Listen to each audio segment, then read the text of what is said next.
there's an amazing thing you can do in snooker where you can snooker. Oh yeah, crokinole would have been good. Yeah, there's an amazing thing you can do in snooker where you can run the table essentially, and when you do that you get what's called a 1-4-7 because it's basic. And I've watching guys do it. Ronnie O'Sullivan's done like a lot of them. Yeah, maximum break is kind of what you want to do, and the idea is you have to shoot you have to sink a red ball, and when you sink a red ball, then you can sink one of the other colored balls, and then you go back to sinking another red ball, and you can sink another colored ball again. But the ball that's worth the most to sink every time is the black ball. So if you sink a red ball, then you sink a black ball, then you sink another red ball, then you sink a black ball again. Of course, they have to keep putting the black ball, they have to keep taking it out and putting it back on the thing, which means you need to be really good at ball control, because you have to be able to sink a red ball and put the cue ball in a position where you'll be able to sink that black ball again and again and again and again and again. Makes sense. Is snooker the one with the bouncy things on the table? That's bumper pool, isn't it?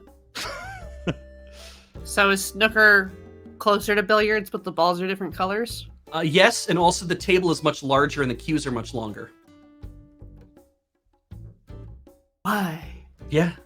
I guess somebody built the wrong size table one time. They're like, I guess we're doing this. We're renaming the sport. Yes. I do love sports like that where if you do well, like if you like in snooker or pool or whatever, if you get it in the pocket, you get to go again. Yeah. Right. And so sports like that where you could have, a competition between two people and one guy literally never gets to do anything. Yeah. I mean, I've seen it like where you come to like the snooker finals and you just sit there. Yeah. Like I've kind seen of like in bowling where you're just like if the other person makes a mistake, that's what you're hoping for. Yeah. You're just like, right. I just need you to mess up once so I can take over. Because if you just keep getting strikes, then you just can't keep going. Stop you. Yeah. I mean, you play your frames normally, but it's like it's mesmerizing to watch somebody do a 1-4-7, because just watching a maximum break is like especially when they're done fast, because Ronnie O'Sullivan, as Cadwell points out, Ronnie has done them in 5 minutes. And shooting that many balls in a 5-minute stretch, and not like edited either, right? It's just like he just kind of walks back and forth to either side of the thing, and then click, click, click, click, click, click, click, and you just watch it. It's like, this is kind of hypnotic to watch this happen. And either he'll have opened or somebody else will have like they'll open and they'll start with the on the break, right? And they won't sink anything, and then he just takes over, and it's like it's so dispiriting. Because the guy is sitting off in his chair, he's just watching this happen. It's like, yep, and that's it. I'm out of the tournament, right? You just watch it happen. You're like, I got nothing I can do at this point. Reminds me of when I was a kid, and I would go over to my friend's house to like play Nintendo,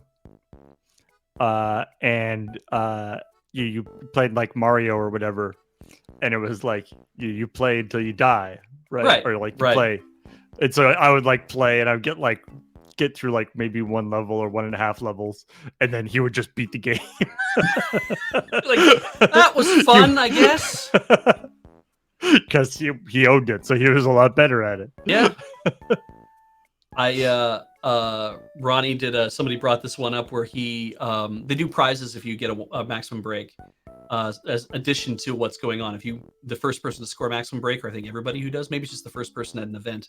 And so on the second ball, so he basically sunk a red, and then as he's lining up the black, he just asked the ref, he's like, was there a prize for maximum break? What is that?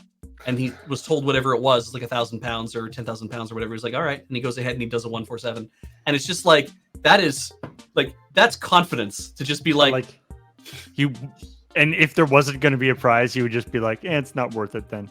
Apparently that happened. There was an instance where there was no prize, and it said he almost refused to pot one black due to no prize for 1-4-7. Like, there are a lot of guys, like, he's kind of one of the, I think he's fun to watch. I have no idea what he's like as a person, but I think he's fun to watch. And there's a lot of other guys. I ended up in like on a snooker table at one point, and it was just really interesting to watch all these guys with all these different personalities playing this sport.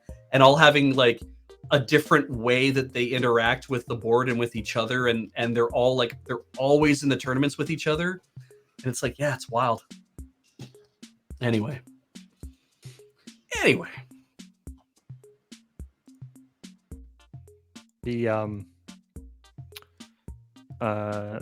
Mitchell and Webb snooker series of snooker sketches are excellent as well. And that's a badness.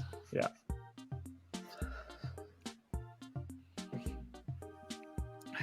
Well, it's 1:41. We've got 3 minutes left in the jump start. Ooh. It's a short one this time, but kind of nice. Get in on that one. $7.11. Introducing Brendan Deary as Beej in Jumpstart. That's not Beej. That's Sheldred, whispering one. Sheldred.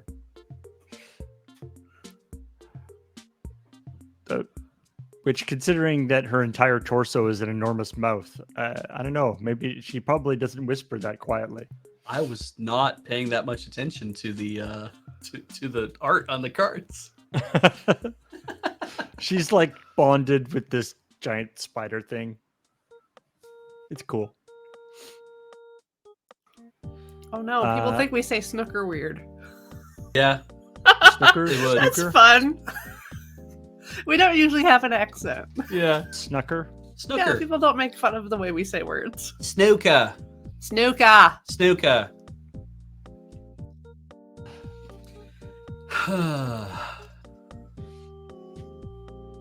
Snoo. You get a snoo.